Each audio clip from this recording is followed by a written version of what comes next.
Do të flasim sot për autizmin. Jemi brenda një muaj që ka shumë aktivitete për autizmin. Me qenë se ju, zonja Juseni, drejtoni organizatën Autizmi Flet, ma përshkruaj si ishte ky muaj në këta aspekt, sa kishte aktivitete dhe çfarë mund të themi për nivelin e përgjithshëm të shoqërisë për sa i takon vetdijes për autizmin? Po, konkretisht me 2 prill është shënu dita botërore e autizmit, edhe komplet muaj prill është muaji i vetëdijësimit. Po ne kisha thonë që duhet, domethënë krejt viti, më përkushtu autizmit, 365 ditë, jo veç një muaj ose veç më shënu 2 prilli si ditë e autizmit. Bashkë me 2 organizata tjera, me organizatën e autizmi dhe Asociacioni Nacionali i Autizmit, çdo vjet e shënojmë bashkarisht, domethënë si ditë. Kemi filluar me një konferencë në objektin e qeverisë, një konferencë të përbashkët. Kemi vazhdu me marshe në zakonisht që veç dalim marsh, kanë qenë prezent, domethënë edhe nga shoqëria civile, prej organizatave, nga qeveria disa prej tyre, presidentja, kryetari i komunës Përparim Rama, edhe pse ka qenë ditë me shqip, shënohet. A shihni ndërgjegjësim të shoqërisë dhe të institucioneve? Po, me krahasu me vitet të mëparshme që është folë shumë pak për autizmin, ka ndërgjegjësim, por duhet shumë a shumë të punohet. Jo vetëm të ketë ndërgjegjësim për këtë kauzë, domethënë. Po unë kisha thonë që punën më të madhe e bojnë organizatat. Organizatat? Po, puna më e madhe bëhet nga organizatat, duke filluar nga shërbimet, nga kampanjat që i kanë të vazhdueshme kështu me radhë. Mirë, faleminderit shumë.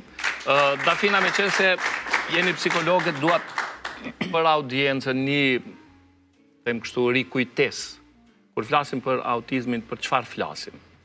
Okej. Autizmi është një çrregullim neurozhvillimor, i cili karakterizohet me simptomat të ndryshme. Disa prej tyne mundën me qenë mungesa e kontaktit me sy, mos reagimi në emër, sjelljet e përsërituna, interesat e kufizume, edhe ndonjëherë probleme me ndërveprim social. Por gjithsesi secili individ është ndryshe me autizëm edhe simptomat variojnë. Pra janë simptomat të ndryshme. Kur mund themi se është diagnostiku dikush dhe është me autizëm? Cilat janë ato simptomat definitive apo përfundimtare që mund ta diagnostikojmë? S'dia mund të them me diagnostiku apo mund ta vlerësojmë se është me autizëm?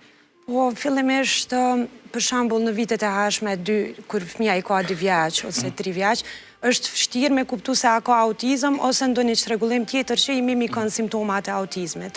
Kështu që zakonisht pritet mosha 4 edhe 5 vjeçare, ku është ma e mundun mu identifiku nëse ka autizëm ose diçka tjetër që po i mimikon këto simptoma. Faleminderit shumë.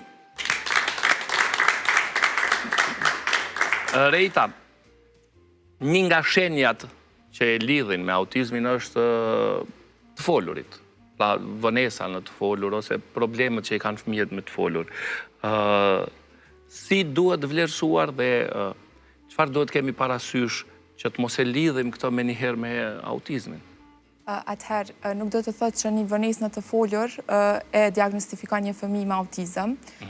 Do më thonë, secili fëmijë ka ritmin e vetë të zhvillimit, mirë po kështë me qenë mirë që intervenimi i hershëm, sa ma herët me u diagnostifiku, qaq më progresi ka më konë më i dukshëm.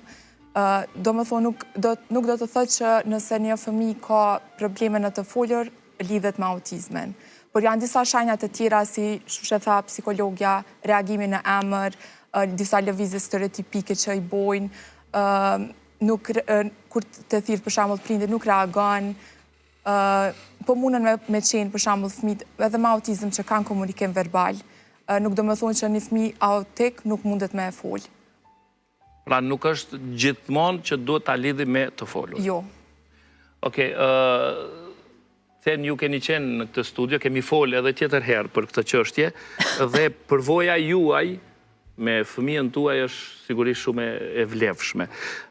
Tani, vit pas viti, bisedohet, flitet, ju keni shumë aktivitete për ti vetëdijsuar dhe ndërgjegjësuar në radhë të parë prindrit tjerë, pastaj edhe shoqërinë.